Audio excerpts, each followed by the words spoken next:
So makikita nyo, kung kagaya nung kay Akihiro, medyo slight na medyo kabig sa layunin ng ating Panginoon. Pero, hindi guys sa ating Panginoon, ang kapayapaan na nais niya ay absolute truth, absolute peace. Kasi sa Japan, si Akihiro, yung lang sa imperial family at sa kanyang bayan, pwede rin i-achieve yung sa bansa nila and other countries din. Kapayapaan. Pero may ito ko nangyayari ngayon sa Japan. Hindi na nila makita na ang kailangan talaga ay yung absolute peace. Makita mo yung kapayapaan na makukuha, hindi lang sa pamagitan nun, kundi yung kapayapaan na hinahanap ng mundo at yung mga pinili ng Diyos. Yung sinasabi nga na even yung kalikasan nag-grow because yung resulta ng kasalanan. Yung naghihirap tayo, nagkakasakit tayo, nagkakaroon ng iba't ibang trahedya sa mundo na to, ito ay resulta ng kasalanan. Kaya makita mo yung pangako ng Jesus totally wala. Kaya yung earthquake na nararanasan nila, even tsunami, yan ay resulta ng kasalanan. Wala na lahat sa order. Lahat na decaying, decomposing, na nasisira unti-unti. Ngunit ang ating Panginoon ay nangako ng panibagong mundo para sa lahat ng nananampalataya sa Kanya. Panibagong buhay, yung buhay na walang hanggan. Kaya yun sinasabi na, sabi ko na medyo slight ilayo nila kay Hero, pero ang ating Panginoon, iba. Ito po ay absolute peace.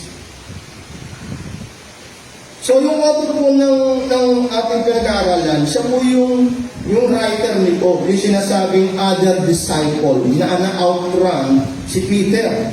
So kung ikaw ang author, so parang medyo bias yata, no? Na nalampasan ko si Peter. Sinasabi na mismo sa sulat niya, yung po si John the Beloved, John the Apostle. And his purpose in writing was to promote the belief that Jesus is the Christ, the Son of God. Yung po yung pinaka-purpose ng Book of John, yung divinity ni Jesus Christ. Yan din po yung sinasabi niya sa John chapter 21 and 24 and verse 25. So ang ating pag-aaralan ngayon, yung significance ng Lord's Day. Alam niyo kung pupunta ka sa YouTube, kung wala kayo ng tinatayuan ng mga reform, doctrine, masisway po kayo. Makakonvince kayo na, mali pala yung service namin during Sunday, dapat pala during Saturday. At yan po yung pag-aaralan natin ngayong araw. Kung bakit malinaw sa mga churches, even sa Reformed churches, even sa gospel churches, mga evangelicals, malinaw sa kanila na ito ay dapat sinaselebrate ng Sunday, not Saturday.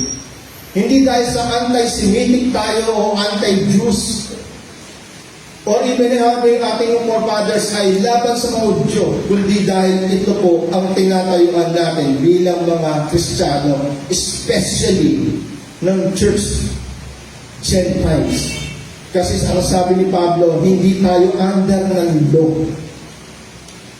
Kaya sabi niya, ako ay nagiging nagpapa-under ng law doon sa mga under ng law.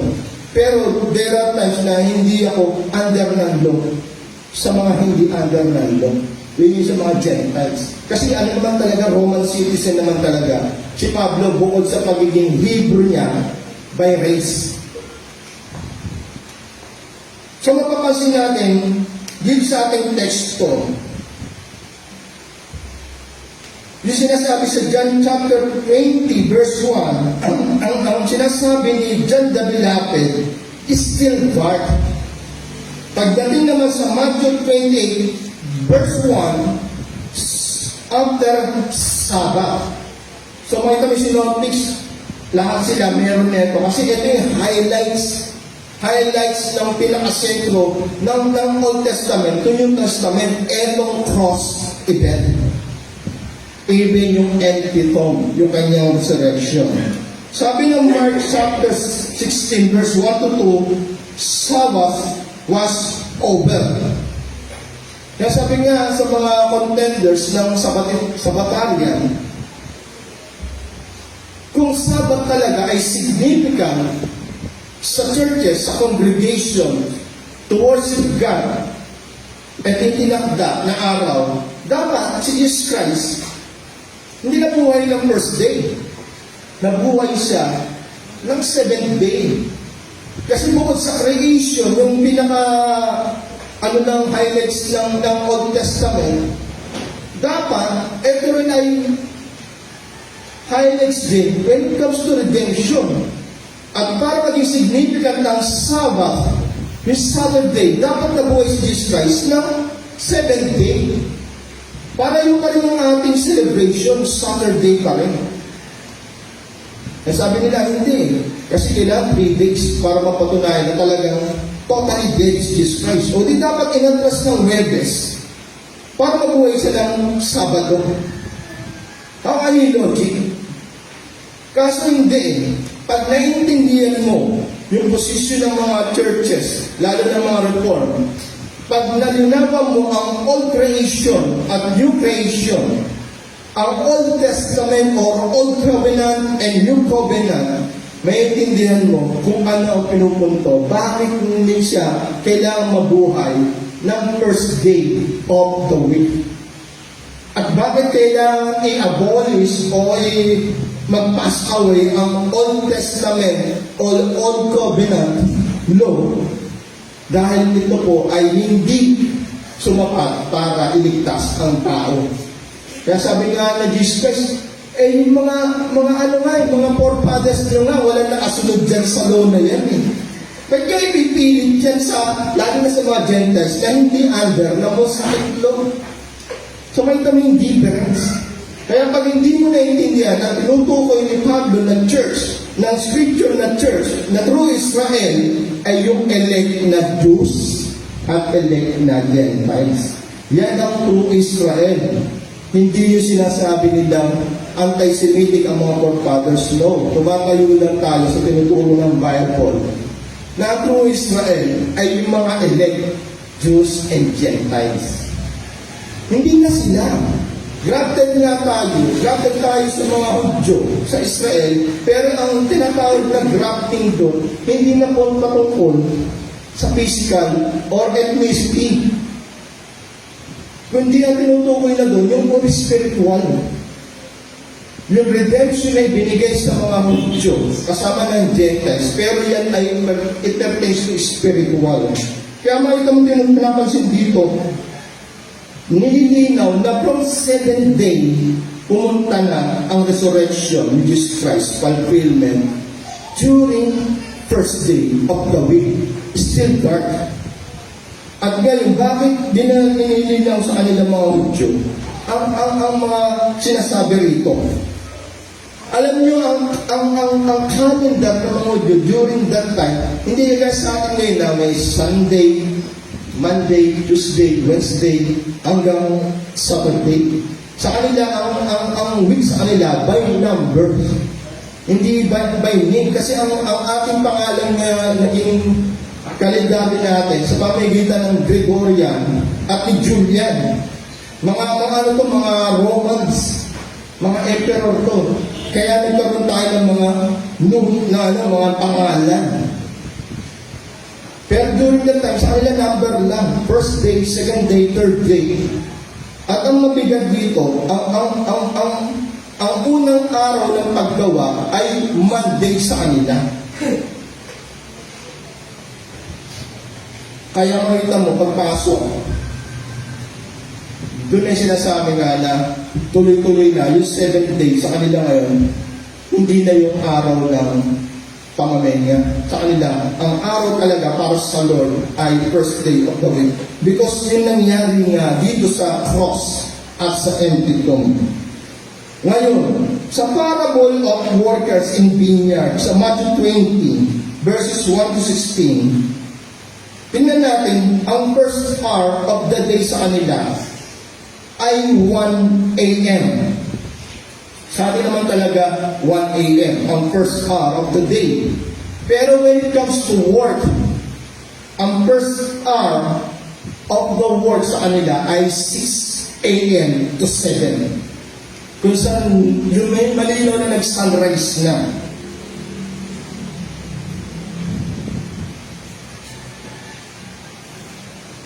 The conventional Jewish way of calibrating the time of the day is reckoned to the first hour of the day, which rise of dawn, that is to say, approximately 72 minutes, 6 hours before the sunrise. So from 1 o'clock a.m.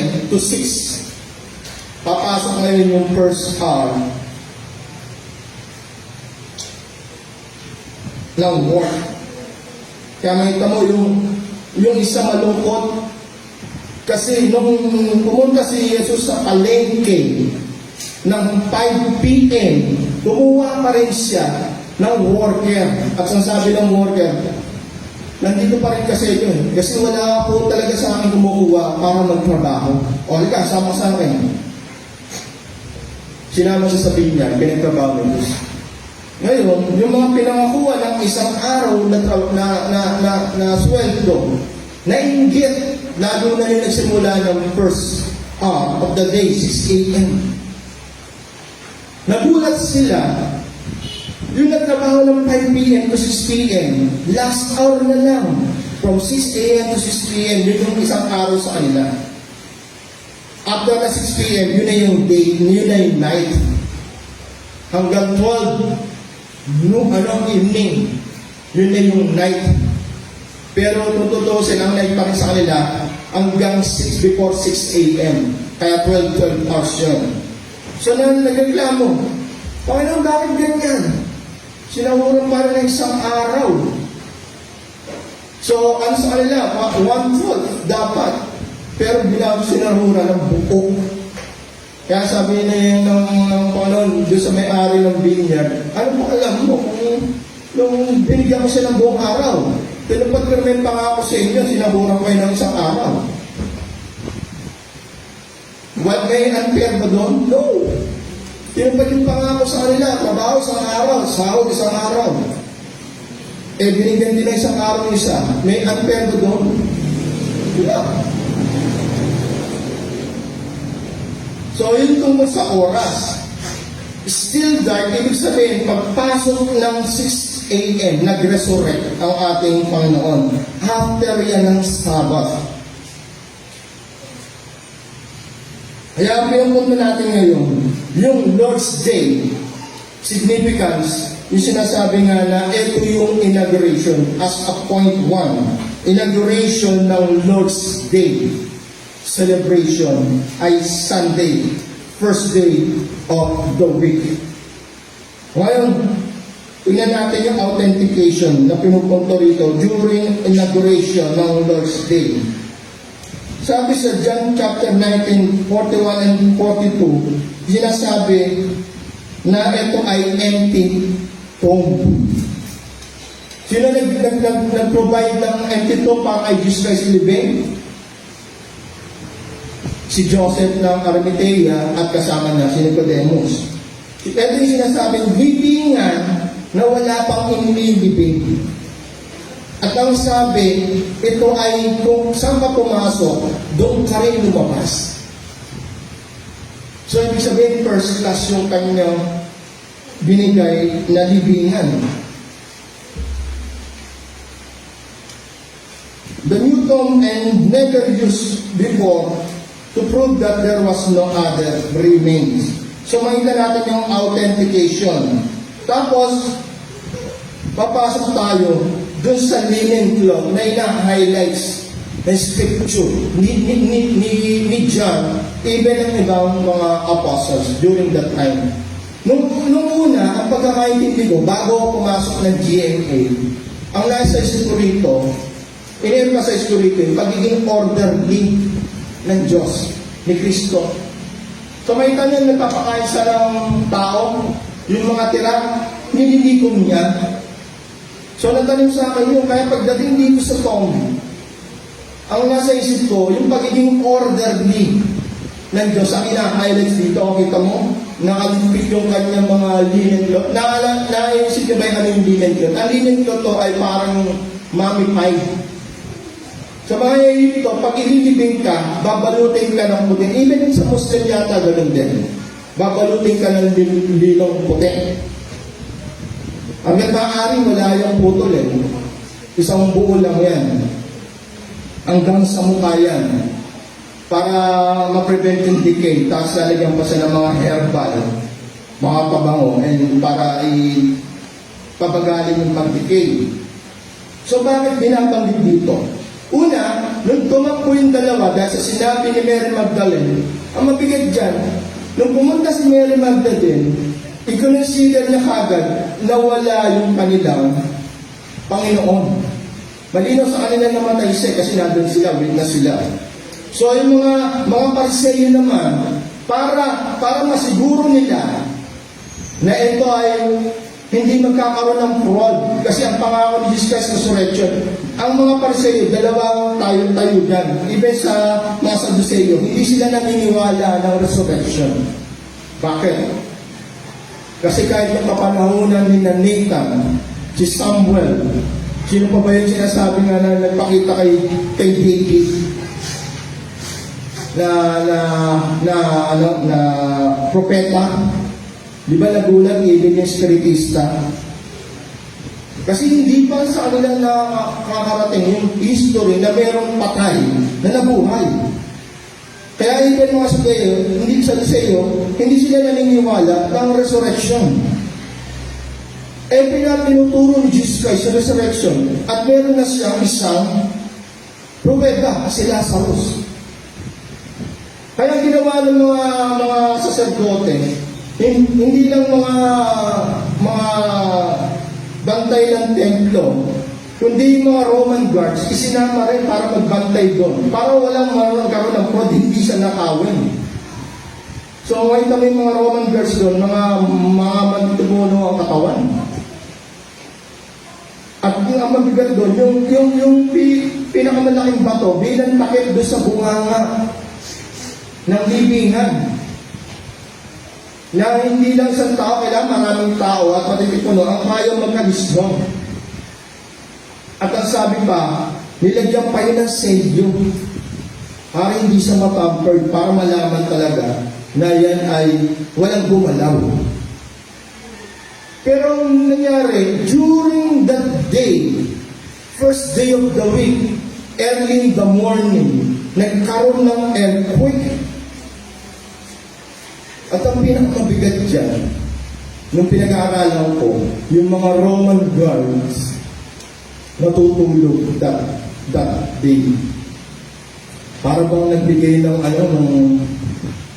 yung mga ninanakawan ngayon, yung nakakalanghap ng pampatulog.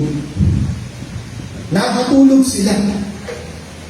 At nung nakatulog sila, doon sila nagulantang. Pagkagising nila, nakabukas na yung libingan. Nakaalis na yung malaking bato na nagtatakot doon.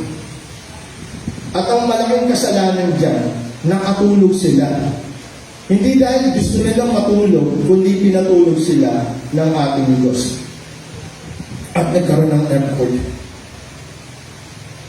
Alam nyo, kung ikaw ay Roman guard, magpapatikawalaan ka na rin. Parang nangyari kay Pablo doon sa kulungan, yung Roman guards doon, magpapakamatay yun. Dahil nakawala yung binabantayan nila. Kaya nangyari, nung nakita nilang bumukas, alam nila wala na. Kaya tumakbo sila doon sa mga high priest, sacerdote. Ngayon yung sacerdote, hindi yan maniniwala ng resurrection. Dahil maraming maniniwala ay Kristo at maraming maniniwala sa Kanya. Kaya ayon sa kwento ng Mateo, kinausap niya yung mga Roman guards. Ang sabi, after nila magkwento, ang sabi, ito ang ikalat niyo sa bayan. Siya ay ninakaw ng mga disipulo.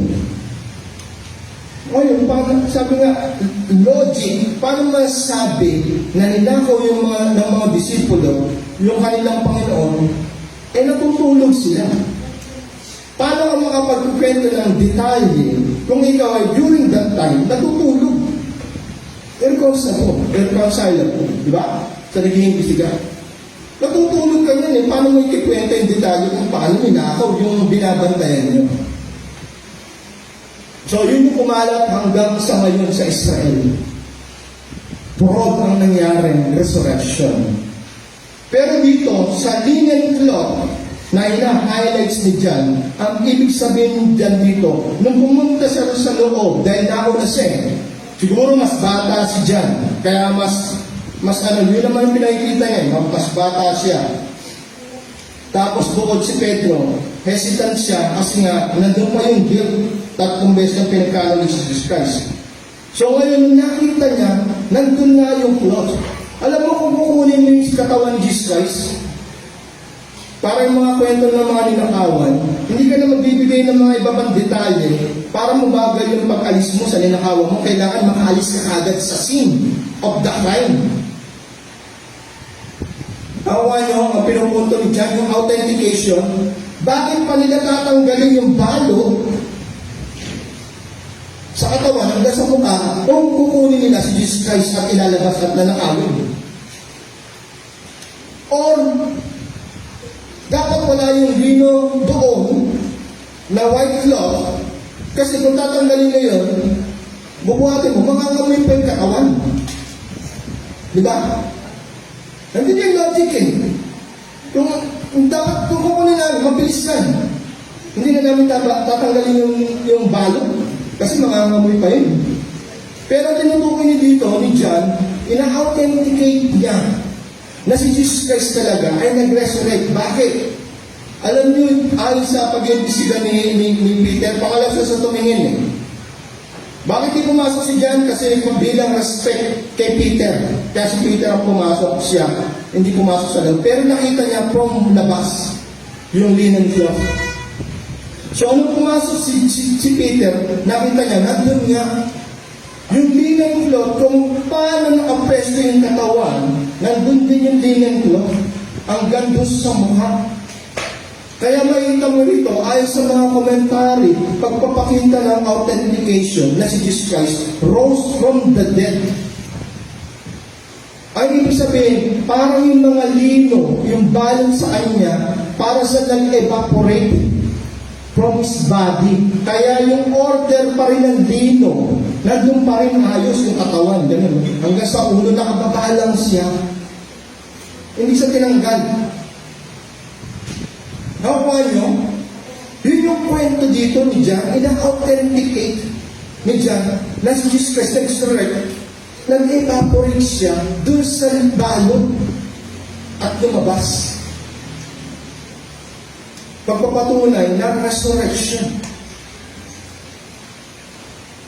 It clearly showed that the body was not taken away in a hurry or by thieves, since everything lay in such order and decency, and which done either by our Lord or by the angels. So makita mo, nung inimbestigahan ko ito, ang galing. Lagi palang itinuturo ng mga apostles na nagsulat nito, yung authentication na si Jesus Christ ay nag-resurrect. Kaya naalala ko yung kwento ni Pastor Noel. Bakit mong gagawing prod ang resurrection, tapos magsasabi ka ng ganito, para lang mamatay ka sa katotohanan, kasinungalingan, na ipakalat mo na si Jesus Christ ay nag-resurrect? Parang illogical. Paano kang tatayo sa kasinungalingan, tapos mamamatay ka at mag-suffer dahil sa daladala mong kasinungalingan? No! Ang daladala ng mga apostles of that time, yung truth, Jesus Christ, resurrect on the first day of the week. Kung ano yung sinabi na scripture, kung ano yung pinangaral niya, ganun ang nangyari kay Jesus Christ. Ibagsak niyo ang katawan na to, in 3 days, itatayo mong muli. So kaya sila, willing sila mag-suffer even unto death because of that truth. the cross and the empty tomb. Sa ngayon daw, willing ba kayo mag-suffer at mamatay for the forsake of truth? Sila, ginawa nila yun.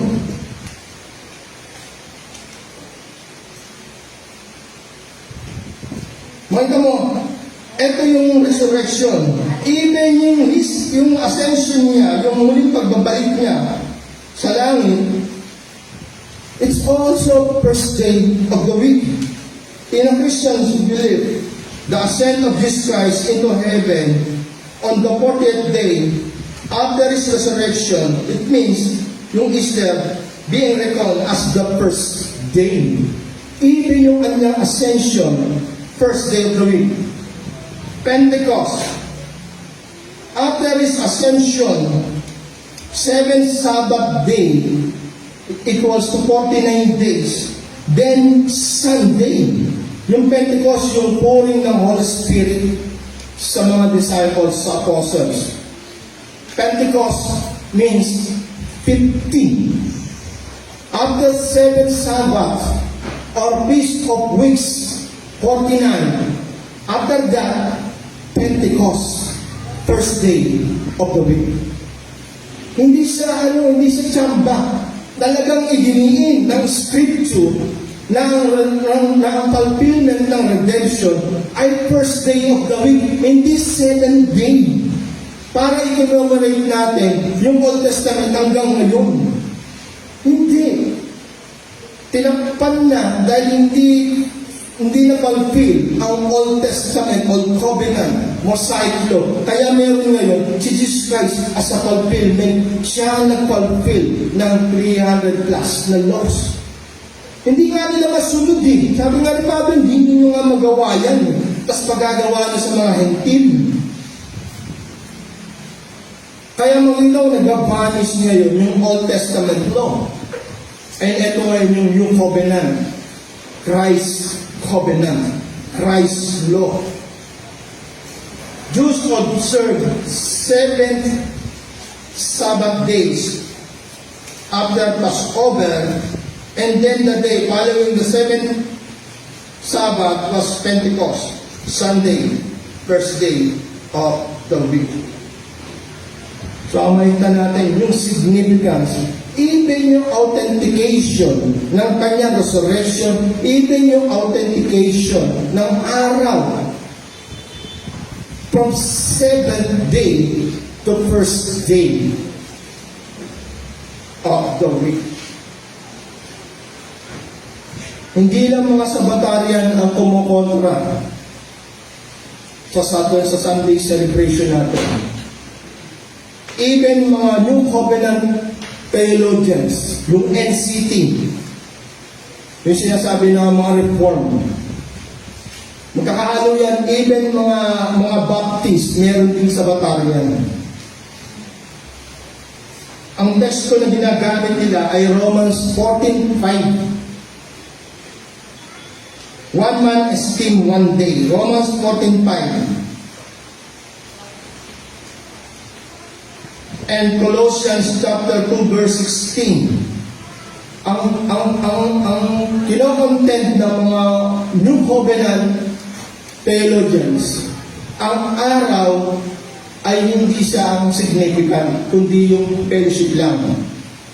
Sa kanila, ang pagtitipon ng malaga, pero hindi ang araw. Kasi ang sabi sa Romans 14:5 and Colossians 2:16, hindi na usapin niya ng araw. Ang araw ay equal na tinuturo. Pantay-pantayan, every day, anytime. Gaya na sinasabi sa us, every day, nagtitipon-tipon sila. Kaso ang sa us ay history, in urgency, dahil meron lang kalagayan. Under persecution sila, under ng paghihirap, at bagong silang na iglesia, kaya everyday ginagawa nila. Pero ina-highlights nila, even sa us, hanggang sa Ephesians ni Paul, yung first Sunday of the week. Hanggang sa maintain first Sunday of the week, hanggang sa first century, second century, hanggang sa ating first day of the week. Ang Romans 14 and 14 verse 5 and Colossians 2:16, it pertains dun daw sa stand ni Pablo hanggang sa Hebrew na bakit ipagagawa sa mga Hentil ang ibinigay sa Hudyong bakas. Hindi nga nila magawa yun perfectly. May ibibigay pa sa Gentiles. At ang mabigat dyan, yung sinasabi nga na even yung Gentile converts, gusto nila isundin yung Mosaic law as a batch na sila ay na sa family. No! Kaya makita mo even book of Galatians, even book of Romans, nililiwanaw niya na ito ang ating salvation by grace, hindi by law. Ang tinutukoy na Roman 14:5, hindi patungkol sa Lord's Day. Ang inaano dyan, yung Sabbath na under ng Mosaic law. Kasi sa kanila, merong new moon, merong Feast of the Weeks, may event about festivals. Yung nag-aano sila na eto mahalaga to. No, everything lang ordinary. Pero yung doesn't mean na sinasabi niya, ang Lord's Day ay kasama sa ordinary, hindi. Yung tinutukoy rito, yung ini-insinuate nila ng mga Judaizers, ng mga Jews convert, yung law na pinipilit pa rin nila. No, hindi na yun yung highlights ng Christianity. Etong Lord's Day, eto lang Christ law. Kaya magbinasa mo yung Colossians 2:16. Tingnan natin.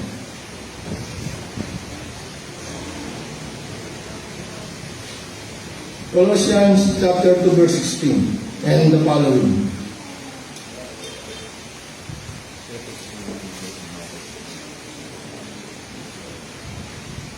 Therefore, let no one pass judgment on you in question of food and drink. So makita mo yung tinutukoy na pag-uusap dyan. Or with regard to a festival, or a new moon, or a Sabbath. Ang tinutukoy ba dyan yung Lord's Day, yung first day of the week? Yung pinagtatalunan kung ano dapat ang ating celebration or service.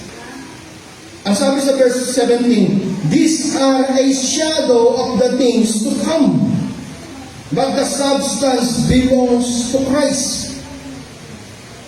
So makita mo pumapasok ngayon yung legalism, yung diet nila, even yung asceticism or yung worship sa angels, or going about details sa visions. Yan yung context dyan. Hindi about Lord's Day, ng first day of the week na celebration. Ang context dyan ni Pablo, kung ano pa, consistent pa rin siya, even sa Hebrew, na hindi na tayo under ng law. Even ganun din sa Romans chapter 14, verse 5. Hindi pwedeng magbangga-bangga ang scripture. Isa lang po ang author niyan. Si Pablo rin nag-i-insist na itong resurrection ng ating celebration. Even John, even Peter, walang nagko-contradict dyan. Kasi ang fulfillment ng ating redemption ginawa during first day of the week. Sa isang bansa, anong pinaka-celebration natin? Yung bansa natin, anong pinaka-matinding celebration natin as a country? Ano sa tingin nyo? Philippine Independence Day. Even sa Amerika, may Thanksgiving sila. Meron silang yung independence nila. As a country, yan yung ating pinag-celebrate. Bilang mag-asawa, anong sineselebrate mo? Anniversary. As a Christian, ano sineselebrate mo? Sabbath? Saturday? Nabuhay nga ng first Sunday ng first day of the week yung fulfillment ng redemption. Ito na yung highlights. Ito na yung katibayan na yung sakripisyo ni Jesus Christ, sinasabing it is finished, tinanggap ng Ama. Kaya nagkaroon ng resurrection, pagpapatunay na sa kabila ng kamatayan, ikay muling mabubuhay. At lahat na maniniwala kay Kristo at mananampalataya, may katunayan na sa yung prototype firstborn. Di ba? So ang celebration, hindi dapat Sabado, Linggo. Kaya ako dinidiin dito, dahil napakatindi ng pandaraya na gawin mo ang celebration, ang worship service ng Sabado kaysa sa Linggo.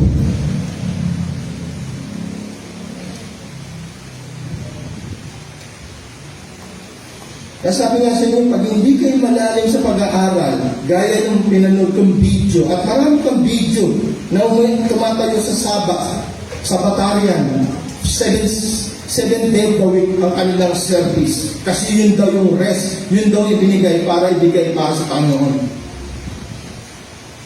Makita mo sa comments, for 20 years ng Sunday service, ngayon ko lang naunawaan na dapat pala Saturday. Kasi yun ang inuutos. Alam mo, pag hindi ka pumayong sa new creation and old creation, new covenant and old covenant, even sa church. Na ang church ay ang true Israel. At ang church ay composed elect Jews and elect Gentiles. Yan ang church. Yan ang bridesmaid. Jesus Christ. Yan yung reason kung bakit siya namatay at muling nabuhay. To redeem His people. At lahat ng nanampalataya kay Kristo, may katiyakan na meron kang kapayapaan.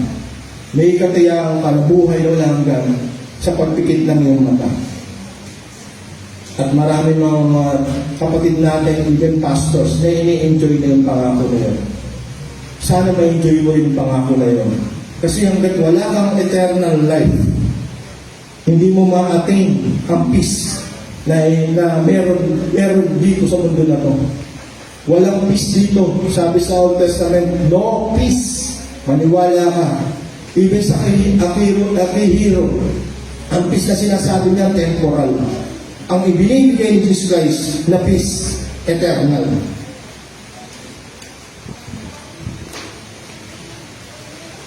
So, yun po yun sa atin. It's purely on Mosaic law. Yung Romans 14:5 and Colossians 2:16 na sinasabi ng mga NCT adherents. Especially yung isa sa nabasa ko, si Thomas Reiner. Naano ba yung Thomas Reiner dyan? Purely on Mosaic law, eating meat or veggies and Jewish festivals are holier than the others and does not pertain to Lord's Day significance. It's between Jewish and Gentile converts. Jewish converts still think that the new moons and Jewish festival are holier than the other days and ought still to be observed. So as a challenge sa atin. So, if Sabbath is significant, why is our Savior resurrected on Sunday and not on Saturday? Alam niyo, isa sa napansin ko kay Pablo, nagtuturo siya ng tithes, pero never mo mababasa sa Pauline Epistle ng tithes. Kasi, tinatalikuran niya yung pagiging, pariseyo, yung hinihingi sa kanya verbatimly when it comes to law. At marami siyang even yung sa Decalogue, hindi siya nagbabanggit, pero yung essence ng Decalogue, tinuturo pa rin ni Pablo sa kanyang epistle. Sabi nila, nasa yung tithes sa New Testament. Alisin natin yung gospel kasi nandun si Jesus Christ ang tuturo ng tithes. Pero sa yung Pauline of Epistle, wala kang mababasa ang tithes, pero yung essence ng pagbibigay, nandun pa rin. Kasi tinalikuran niya na yung pagiging pariseyo niya. Parang si Luke, si Matthew. Ano si Matthew? Si Levi siya before. Dahil dinidespise niya at abhor sa kanya yung kanyang dati niyang katauhan, ang ginagamit niya as a name, Matthew. Never na nang binanggit ang pagiging Levi. So sa inyo ba? Bagong tao na ba kayo ngayon? Binago na nga ba kayo ni Kristo? Yung mga pinapahalagahan mo ba dati hindi mo na pinahalagahan ngayon, ang pinahalagahan mo lang kung ano yung pinahalaga ng Diyos. Tunay na bang kasama ka sa dahilan kung bakit kailangan niya mamatay at muling mabuhay para magkaroon ng kaligtasan? Meron kang kaligtasan, kiniklaim mo eternal life. Pero nililigtas mo ba ang sarili mo dito sa mundo na unti-unting nabubulok at patuloy na nagugulo at mas lalo magiging magulo sa hinaharap? O niyayakap mo pa rin yung mundo ginagalawan mo? Yung mga priorities mo dati, priorities mo pa rin ba ngayon? O mas priorities mo na yung kung ano yung priority at iniibig ng ating Diyos Ama at ibinigay niya ang kalabutungan lang para sa kaligtasan mo? Yung araw ba na ito na ibinigay sa iyo para i-celebrate yung kaligtasan na meron ka, pinahalagahan mo ba? Excited ka ba every first day of the week? Masama pa ba na ibinigay sa iyo ng Diyos ang 6 na araw para magtrabaho sa kabuhayan mo? At puro kuha mo pa rin yung araw na to para kumita ka? Ganyan ba ang isang Kristiyano? Nakakaalam ng katotohanan pagdating sa buhay? O still under ka pa rin ng deception? Yung under ng turo ng demonyo na hindi, ito malaga sa iyo, ito magpapaligaya sa iyo, ito magpapaangat sa iyo, ito magiging dahilan para maging sikat ka at maging kilala sa taas. Pinisapiya ng demonyo yung ginamit kay Jesus yun sa wilderness. Handong ka pa rin ba sa philosophy na yun? Yung essence ng Sabbath, nandito ngayon sa New Testament. New Testament Church, kasama ka doon. Spiritual people ng Diyos. Binigay ka araw na araw pagtatrabaho. Kinukuha ko pa rin yung pampito. Parang ang binigyan ng 7,000. O sige. Sa 7,000, na binigay ko sa iyo, i-gain mo yung 6,000. Yung 1,000, sa akin mo ibigay, ilaan mo sa akin. Logic, nagagawa ka ba? May nagagawa mo ba yun? Logic. O, ang binibigay mo sa kanya, 0.5, 0.2, 0.3, 300. O binibigay mo sa kanya yung 1,000, sa kabila na ibinigay sa iyo, 7,000. Logic. Nakakalungkot sa isang Kristiyano na during first day of the week, nagnenegosyo pa rin siya. Nasaan ang pananampalataya ron? Nasaan ang truth na ang katotohanan ng buhay ay patungkol kay Kristo at ang buhay ay yung buhay na tinutukoy niya na buhay na malahanggan. As sabi ng author ng Hebrew, look on things above, not on things below. Focus on Jesus Christ. Fix your eyes in Jesus Christ. The perfect and author of your life. Nandun ba yung principle? Nasa iyo na yan, sagutin mo. Kung talaga bang sineselebrate mo ang first day of the week as a sign of your redemption. Magmula na naging Kristiyano ako, never akong umabsent ng first day of the week. Kahit na naging pastor ako, kahit may trangkaso ako, nag-preach pa rin ako. And after that, as a blessings, after ng trangkaso, after mag-preach, humulas na yung trangkaso ko. Pero kung hihiga mo ang trangkaso, mananatili sa'yo ang trangkaso. Binibaby mo. Pero iba magpala ang Diyos. Kahit may trangkaso, nag-preach ako that time. After ng preaching ko, after ng Sunday service, wala na yung trangkaso. Gayun ba yung goal mo? Etong year na to, at sa mga dadating pang year, Ang goal mo ba ay gamitin ang 6 days para sa pagtatrabaho at yung 1 day na yun, first day of the week, idalahan mo lang para sa Kanya as a saving within Christians. Nasa iyo na yan.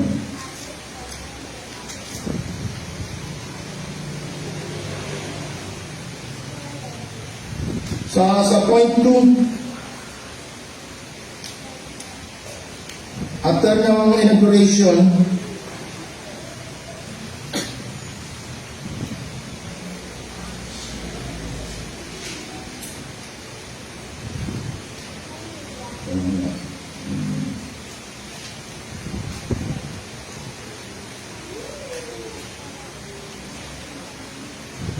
yung sinasabi nga na yung observance. Makita mo sa verse 19 and 26. Paano natin yung observe ang Lord's Day?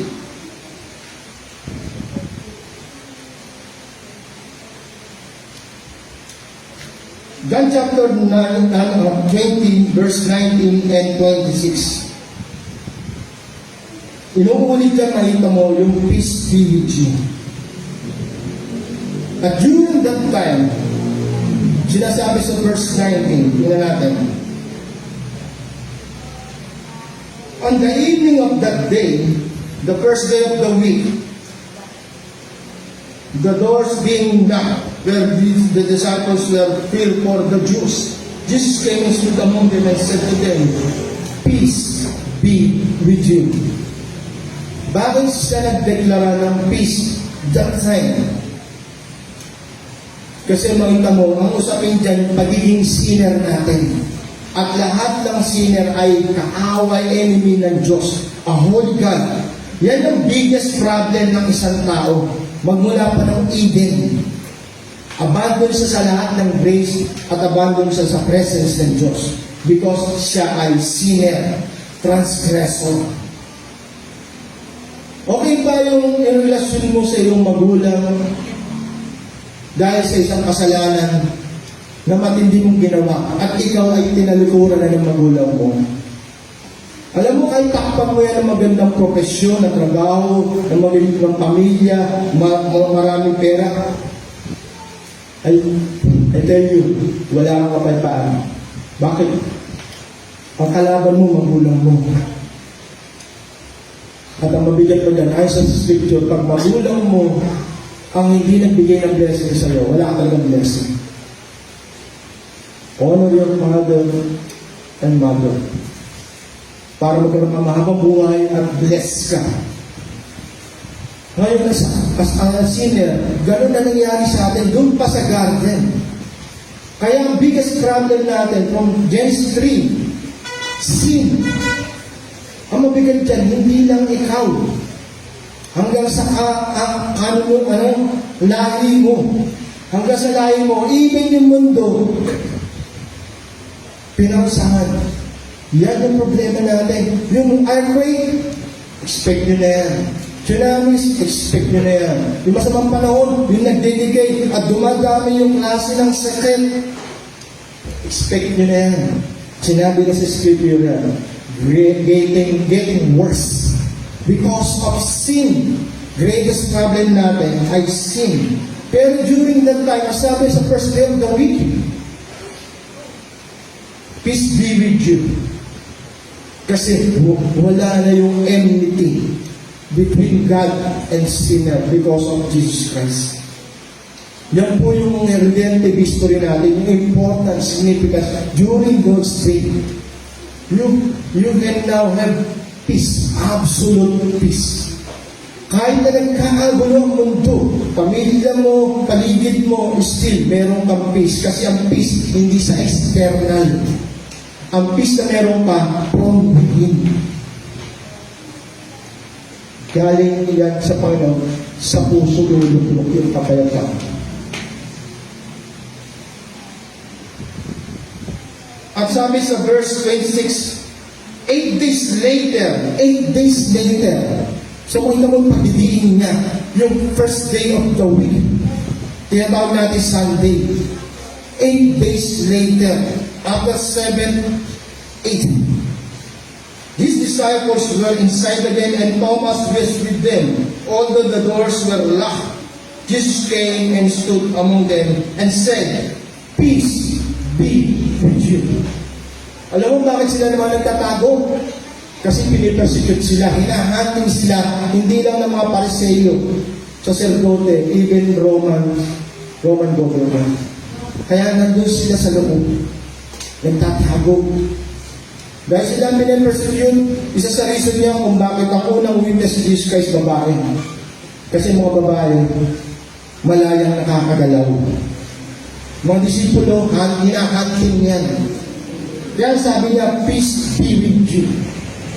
Hindi pa nila maunawaan yung even yung belief ni John and Peter. Naniwala sila, pero hindi pa rin nila maintindihan na yan ay sinasabi na sa kanila ni Kristo nung nabubuhay pa, yung kanyang resurrection. Sinasabi na rin yan sa Scripture, yung resurrection. Pero mababaw pa yung magkakaintindi nila. Even sinasabi, "Peace be with you," later on na nila nanamnamin kung bakit nga ba may kapayapaan na. Kung bakit sa Pentecost, bakit sila matapang na. Kasi reconciled na, meron ka ng eternity. Kaya makita mo, napaka-bold na nila nangangaral. Wala sila sinisino, even emperor. Mas gusto pa nilang mamatay na merong katapatan sa Diyos kesa i-abscond nila o tatalikuran nila, yung re-recount nila yung pananampalataya para sila ay patuloy na mabuhay. No, mas pinili na nilang maging tapat na tumatayo sa katotohanan kesa i-recount o talikuran ang kanilang pananampalataya. Dahil nakita nila, fulfilled na through Jesus Christ's resurrection yung kanilang assurance na meron ng eternity. And that's the gospel. And that's the reason why tayo nagkakaroon ng Sunday service. Ang sabi, "And Thomas with them." Nung una, wala si Thomas. Ngayon, second Sunday, nandito na si Thomas. At ano ang observance ng first Sunday of the week? Tinuturo ni Jesus Christ sa kanila, even kay Thomas, na totoo ang Scripture, totoo ang pinangangaral ko, na ako ay muling mabubuhay after 3 days. Si Thomas di pa rin maniwala, kaya ginawa ni Jesus Christ, "Eto yung kamay ko, eto yung tagiliran ko." Ang ginagawa ni Jesus Christ during first day of the week, nag-e-educate siya, nagtuturo siya, itinuturo niya na meron ng resurrection, meron ng redemption. Ako ay muling nabuhay. So ngayon, yun po yung sinasabi, paano natin na-observe ang first day of the week? Ayon po sa 1689, Baptist Confession of Faith, chapter 22, verse, paragraph 3 and 5, ang elements of the Lord's Day observance ay prayer, hymns, singings, and edifications. Kaya sinasabi sa Colossians chapter 3, verse 16, Ephesians 5:19, scripture reading, preaching, Lord's table, giving or offering, and baptism. Other than that, yung po yung sinasabi, prescribed observance of the Lord's Day. Tinitingnan mo dito, merong concert or merong dancing, merong playing, wala akong nakita.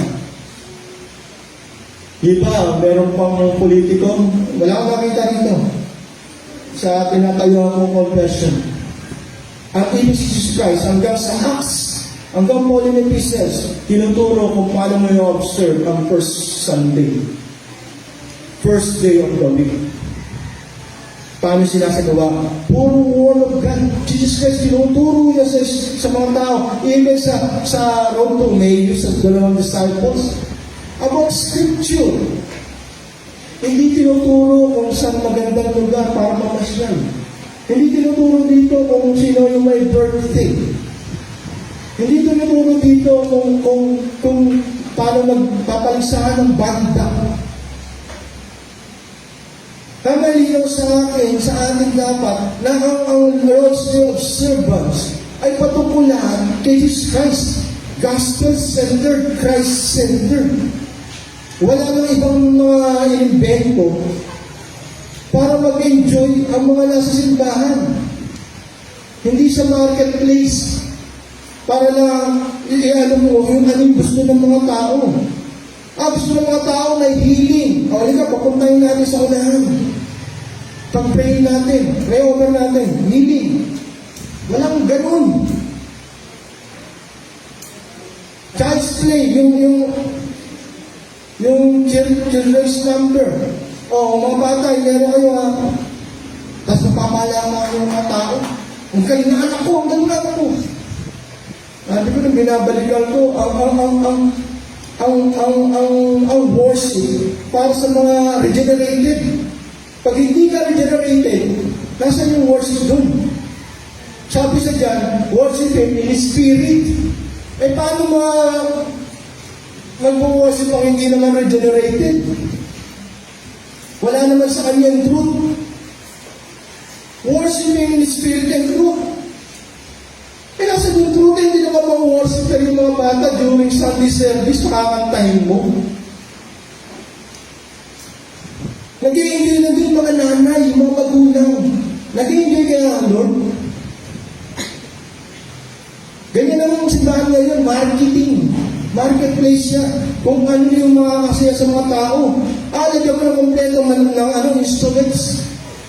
Ang instruments namin, meron pa kaming piano, keyboard, meron pa kaming saxophone, meron pa kaming nalimang trumpet. No! Ang sentro ng ating worship, si Jesus Christ ang ating Ama. Hindi ang tao ang sentro ng Sunday service. Hindi yung more of emotions pag-aawit ka, no. Ibig sa pag-aawit, dapat gospel-centered pa rin. Theocentric and Christocentric pa rin. Sa kanya pa rin, hindi tungkol sa iyo. Ang karamihan ng kanta ngayon, puro me, myself, I. Puro is sarili niya. Walang adoration, walang exaltation. Yun gusto ng tao, kasi boring pagpatungkol sa Diyos. Kailangan patungkol din sa kanya. May emotion. Hindi nakakalungkot ngayon. Ang observers dito, paano sasagawa, even sa mga apostles that time sa us. Even Paul, ito, paano natin yung na-observe ang Lord's Day. And he said to them, sabi ni Jesus Christ, the Sabbath was made for man, not man for the Sabbath. So the Son of Man is Lord even of the Sabbath. So yung sinasabi sa Mark chapter 2 verse 27-28. Si Jesus Christ ang sentro ng ating Sabbath. Hindi pa ito sa iyo, Sabbath pala eh. Ibig sabihin, dapat magtutulog ako sa bahay niya. Pahinga pala eh. Rest ako, nakaraw ako ng trabaho eh. So sabi ng Lord, Sabbath day, pahinga ko to. Hindi po yun ang ibig sabihin ng Sabbath. Ang Sabbath ay patungkol naman sa Kanya. Tapos may patungkol sa iyo, 6 na araw na yung patungkol sa iyo. Patungkol naman lahat sa Kanya. Bilang sa atin, He must reign over our day of rest. Christocentric, theocentric, it's all about Him. It's not about you. 6 days na, patungkol lahat sa iyo eh. Pati ba naman Sunday, umiirin ka pa ng negosyo, ng trabaho, tapos sabihin mo, redeem ka, hindi na bago ang prinsipyo mo, hindi na bago yung mga bagay na pinahalagahan mo, walang pagbabago, naging religious ka lang, naging churchman ka lang. We must worship God as a sign of continuing memorial of our Savior's resurrection, victory over sin and death, and the ascension of the Holy Spirit as a sign of the baptism of every believers, Jews and Gentiles, yung tinatawag na church through Israel, being part of the new creation, the new covenant. We must worship God because it is the privilege to congregationally worship Him in spirit and in truth for our own benefits. It's really a time of refreshing in His presence. Remember, Psalms 118, verse 24. Ang sabi ni David, "This is the day that the Lord has made, and I will rejoice and be glad in it." It's really a time of refreshing. Buti pa nga yung napanood ko. Si Bianca nagte-testify dati. Lagi ko nasasabi ng mga problema, sufferings, mga kalungkutan ko sa mga kaibigan ko. Sa social network, madalas may nagpo-post pa. Lahat ng problems niya, yung iniiyakan niya, pinopost niya. Sabi ni Bianca, mali. Pero ngayon hindi. Sinasabi ko na lang lahat ganun sa Lord. At siya ang aking comfort, siya ang aking peace. Hindi pa Christian yun. Kayo ba ganun din? Pag may comfort, ay may sufferings, yung iniiyakan, may problems, sa kanya mo ba sinasabi? Eh siya ang bigay ng assurance, peace be with you. Ganun ba ginagawa mo? Non-Christian pa yun. Sa iyo nakikita mo yung ganun principles. This is the day that the Lord has made, and you must rejoice and be glad in it. As a conclusion, Sabbath belongs to the old creation, physical rest. But the Lord's Day belongs to new creation, spiritual rest. The church is a new creation. It does not belong to the old creation. Sabbath is the last day of the week for the Jews. But Lord's Day is the first day of the week for the church. If you are not aware of the teaching about old creation and new creation, the Old Covenant and the New Covenant, the shadow and the substance, gaya na sinasabi sa Colossians chapter 2 verse 17, and the church, the true Israelites, the elect Jews and Gentiles, we will still not accept why the fulfillment of Sabbath day is the Lord's Day. Sabi ni John Piper, the seventh day marked the victory of the first creation, and the first day marked the victory of the new creation with the resurrection of Christ. Sana malinaw sa iyo kung bakit ginagawa natin ang Sabbath during first day of the week. Bakit hindi nilagay ang command? Gagaya ng Old Testament. Makikita nyo yung template ng Lord. During ng Old Testament, Old Covenant, kailangan iti-take. Ano ba nilalagay dito? Para, ano mga word yun? Yung mga laws nilalagay sa noo, sa damit. Lahat. Sinulat sa bato. Visual. Pero pagdating ng Jeremiah, Ezekiel, saka ng ang sabi, yung law, hindi na sa bato. Itititik na yan sa puso mo. So makita mo, wala talagang malinaw na empathic na ang inuutos na hindi na 7th day ang Sabbath, 21st day of the week. Hindi na sa empathic kasi inilagay yan sa puso. Makita mo yung template, hindi na kailangan i-command. Every Christian must worship God and celebrate His redemption during first day of the week, not the 7th day. That's the truth. Kahit pa anong mangyari, kahit magaling pa ng theologian na magsabi na ito ang command, 7th day. No, as a Christian redeemed by His blood, the church, I will celebrate my redemption during first day of the week, not the 7th day of the week.